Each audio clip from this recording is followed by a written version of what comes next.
All right, good morning, everybody. Going to begin our presentation today.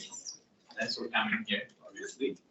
Our topic is also very important. It's about trauma-informed care of victims of human trafficking, a clinical consideration for speech and language pathology.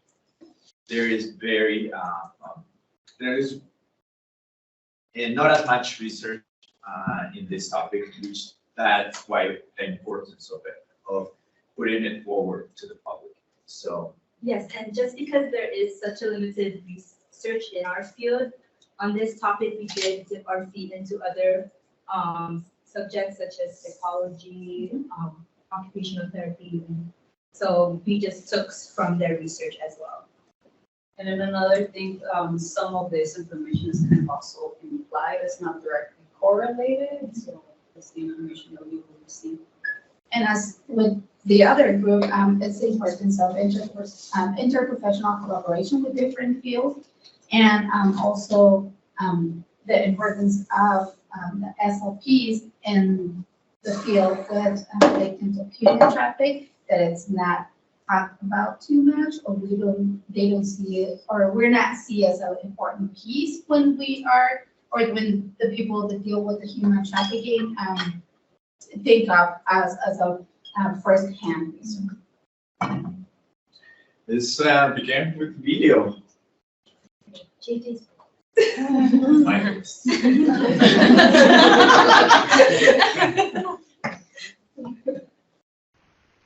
Welcome everybody. Today we'll be talking about trauma-informed care for victims of human trafficking, clinical considerations for speech-language pathologists. What is human trafficking? The U.S. Department of Homeland Security defined human trafficking as the use of force, fraud, or coercion to obtain some type of labor or commercial sex act. Methods that traffickers use to lure victims include violence, manipulation, false promises of well-paying jobs, and romantic relationships. Risk factors that can contribute to human trafficking could be psychological and emotional vulnerability, individuals with substance abuse, economic hardship, lack of a social safety net, natural disasters, and political instability. In addition, some of the social and cultural inequalities that contribute to human trafficking include being a person of color, undocumented, LGBTQ, having a disability, being homeless, and being in the juvenile justice system. In the United States, we can see that the top 5 states for human trafficking are California, Texas, Florida, New York, and Ohio. Per the National Human Trafficking Hotline website, the most current data shows that a total of 137 cases have been reported this year, but a total of 625 contacts have been accounted for. Also, because of its international airport, sizable immigrant population, and major interstate highways, it makes it a source, destination, and a transit route for human trafficking. It is important to note that these statistics are based on reported incidents and may not be indicative of the true severity of the human trafficking situation in Colorado. What are the connections between human trafficking and communication disorders? Research has demonstrated that victims of human trafficking are often physically abused, resulting in traumatic brain injuries and psychological trauma, affecting cognitive communication and executive function skills, such as memory, attention, planning, and problem solving, among others. Dr. AnnJannete Alejano-Steele serves in various states and national task forces to address human trafficking, and is the co-founder of the Laboratory to Combat Human Trafficking, a nonprofit organization in Colorado. She provided her expert opinion on human trafficking and its implications on cognitive communication. Let's listen. Because very few people do think about the head trauma and malnourishment, like the health issues that result from trauma and head trauma have implications for being able to report and being able to serve as a witness in a court proceeding. So when I come to speech language and then just pathology broadly, it depends on the type of abuse that survivors have experienced. And then the ways in which brain function, memory function particularly, doesn't look linear. In fact, when we answer the hotline or we work with survivors, very often you hear different time points as they tell their story and their situation. So they may ask for help, but then they'll go back to when they were 13 and then talk more about last week and then back when they were 6. And then again, depending on their situation and their circumstance. What is the role of SLPs? SLPs are usually not at the forefront of working with victims of human trafficking and are usually only involved when there is a referral from other professionals. However, SLPs can play a critical role in helping victims communicate effectively after the adverse effects of trauma on their communication and cognition. When working with victims of human trafficking, it is important for clinicians to engage in trauma-informed care. This can be achieved by adopting the following approaches. Implementing the EMPOWER model, characterized by the use of open, accepting body language, a patient-centered approach, and the use of empowering language. Adopting a cultural sensitive approach by being cognizant of racial, ethnic differences, cultural beliefs and practices, and stigma surrounding receiving help. Checking their own biases by deviating from perceived racialized identities and a rescuing mindset, and shifting towards one that upholds the victim's dignity and resilience. Lastly, increasing their awareness by receiving training on trauma-specific clinical interventions, continuing education, and engaging in interprofessional collaborations with other healthcare professionals and law enforcement. In conclusion, not all human traffic victims are the same, and they experience different signs of trauma, which may include cognitive communication disorders. As therapy providers for this population, it is imperative for SLPs to provide trauma-informed care, collaborate with other professionals, and be aware of signs to identify human trafficking. So just going on to our PowerPoint now. We did make a little infographic about just what human trafficking is. Feel free to access it. We don't have the time to print everything out. So. They didn't want to print everything. We think we thought using the scanner would be hopefully easier for other people to scan and just follow it, and then you can share it with other people if they need the resources. It's like right in your phone, and then you can just.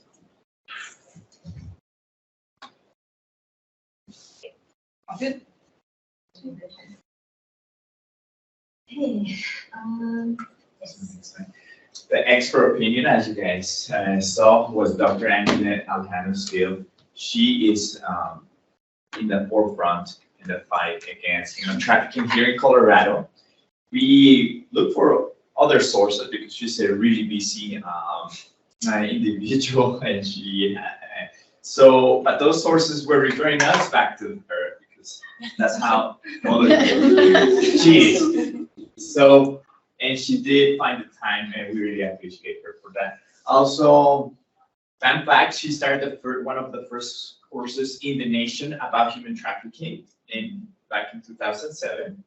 So I'm glad we had her. And she's also the research director and co-founder of Laboratory to Combat Human Trafficking, which is a Colorado institution that fights human trafficking. So, yes. Yes, and actually, like the Laboratory to Combat Human Trafficking, they run the hotline, I think, and they're directly in direct relationship with the local government. Different government institutions, and that's going to be in our resources as well. So for the next slide, we have the resources that are pretty much linked back to Dr. and AG. Pretty much these are the numbers that you contact if anyone needs to contact the human trafficking hotline. Here's the website to the Laboratory of Combat Human Trafficking and what human trafficking is. This is a campaign. And then so the Laboratory for Human Trafficking has statistics, things of how to give care to people who've been human trafficking. So it has a lot of good resources. And just for SLPs, I think when we were talking to Dr. AJ, she mentioned about the human trafficking awareness training certification that is being required for hospitality managers, I think, but it is something that she is open to providing to us if we wanted to collaborate with that as a resource. So that is something that could be possible for us to have as well. And just other training programs that we found online are just like they're very short courses that really talks about how to navigate these, like working with victims of human trafficking. So those are linked. So if anyone, like when we access the PowerPoint, we can just click on them and they should direct you to that. And there are also some, I think, ASHA CEUs that talks about human trafficking. So that could be something that professionals already in the field could also be. During our interview with Dr. AG, she highlighted the importance of being educated when it comes to interviewing persons that has been human trafficked. So one of the, she said there's three main questions that we have to ask. The main questions are, first one is you have to ask about the patient needs and wants. Because even though when we talk about the mindset of rescuing people, the person might not feel that that's the right time for them, and we have to respect their wishes, and we have to find resources for them that can help them during that time. But it's not, we're not on the point of saying, okay, let's do something, let's get you out of that if the person doesn't feel that she's or he is ready for that. The other question is, we never, or the other step is like, never call law enforcement right away, because the Laboratory for Combat Human Trafficking has partnered with specific people in the law enforcement that are being trained when it comes to human trafficking. So if you come across someone that you think you see that you might believe that they're part of that, you don't contact law enforcement right away. Because why? Because they might not be trusted with the law already because of the encounters that they have with them in the past. So that's why you contact the hotline, and then the hotline will give you the path to follow, and they will bring in the people that they already have been trained to work with this population. The other one is, the last one is like call the hotline, and there's a text where you can, a number where you can text, or a phone number where you can call, and they will give you a tailored resources in regards of the person or the person's needs. And it's important to have considerations, because a lot of the people that is being trafficked, they feel that it's not a normal thing for them, because we talk about a scenario from nurses that come from Asia. Even before they leave their country, they're told that, okay, when you go to America, you're gonna be a nurse, you're gonna live in a house with 20 people, you're gonna pay this much of a rent, you're gonna send back home this much of money, and that's what they know as their normal. So when they come here and you say like, no, that's not okay, like you should be not paying that much of a rent, you should not be living with that many people in a one-bedroom apartment, for us, that might not be okay, but for them, that's their culture. That's what they grew up with. So we have to be aware of their culture and how they feel about the situation and how they live it. Another thing that Dr. AJ was, she's like, make sure that we knew about is that SLPs have a big role when it comes to this, but we're not included because we're not in the front course of it. Like on the poll that she said, it's mostly related to emergency department personnel or the doctors. And a lot of them we will not know about them because we don't get the referrals at that time. We will get it if the person decides to follow through, to make a report or do something about it, then that's how we get to know. So we asked her if she sees the SLPs collaborating with emergency departments or doctors when it comes to human trafficking. She said definitely she will love to see that. Why? Because we will be a great asset for those people that need that have the need to communicate effectively and communicate their needs in a way that can be understood. Yes, and just also we've noticed some considerations. Some victims may not speak English, so there are resources for them.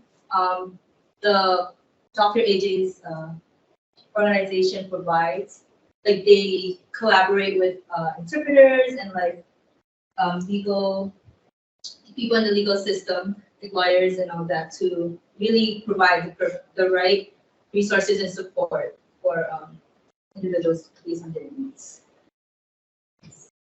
So like she mentioned, Dr. AJ mentioned, people that has been human trafficked, it's either they have had a brain injury in the past, and then that's how it comes back with the cycle that they are looking for acceptance, and that's how they get into the human trafficking, or they suffer brain injuries while they're being trafficked, and that's how the communication and the cognitive functions start failing, and that's how we can come in, and as we were talking, we can be a great resource for them when they rehabilitating from that trauma, as we help them to guide them through the path of rehabilitation.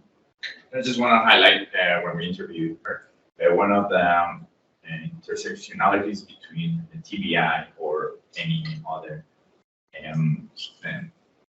with speech languages that they do express when they want to report crime or where they want to talk to other individuals. They cannot, due to those injuries, they cannot express them or to law enforcement, to lawyers. So that's where we can come in and provide our service.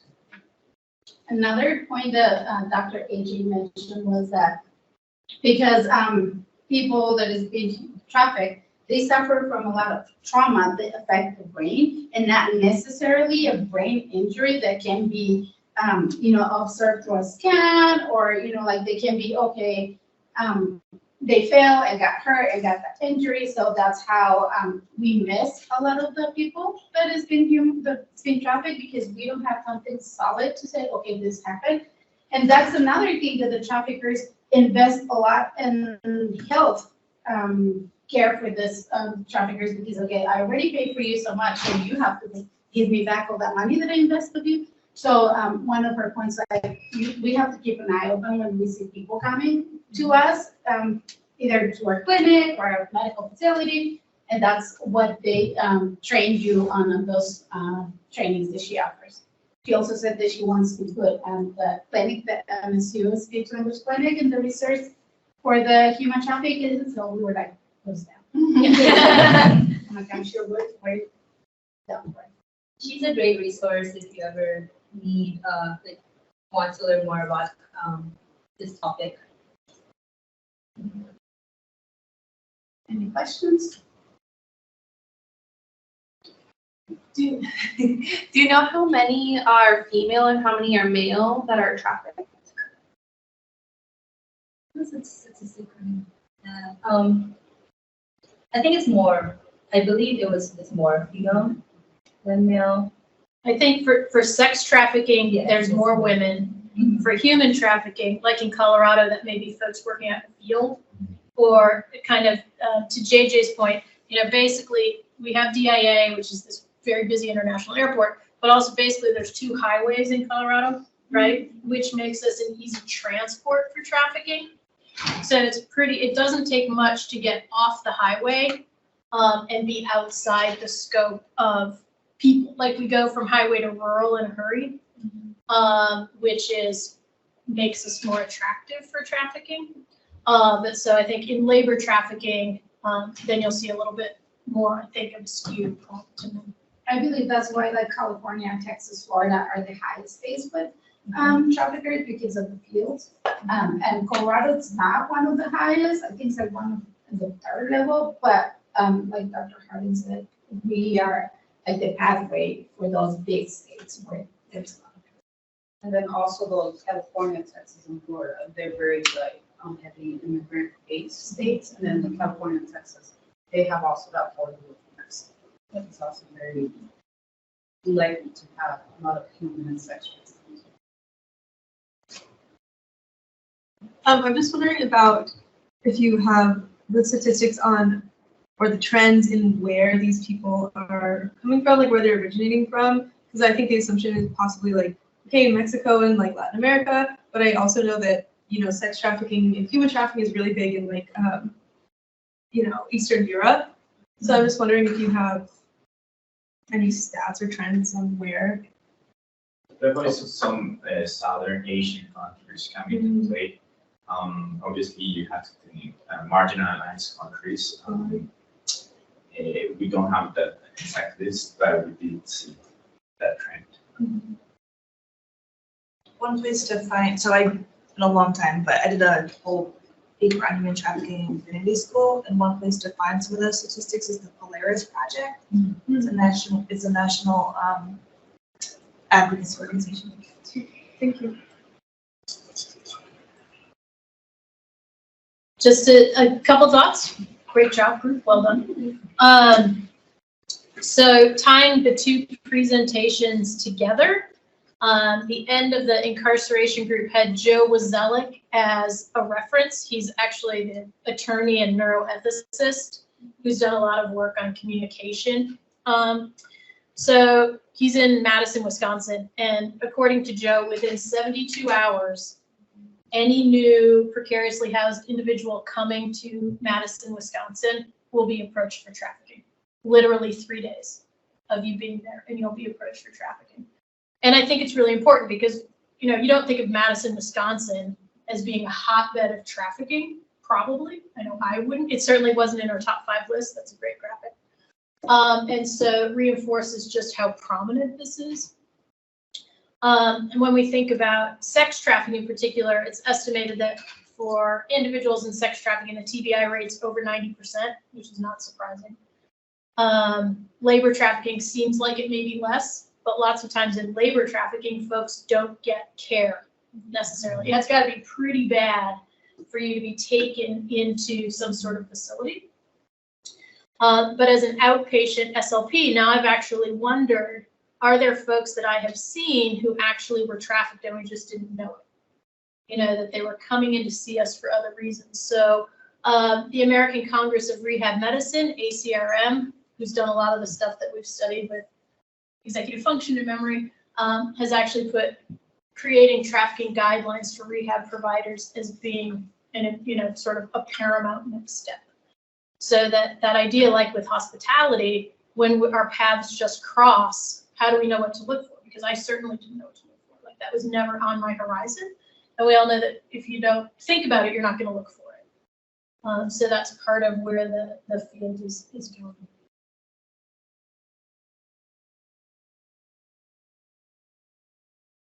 Thank you, everybody. Thank you.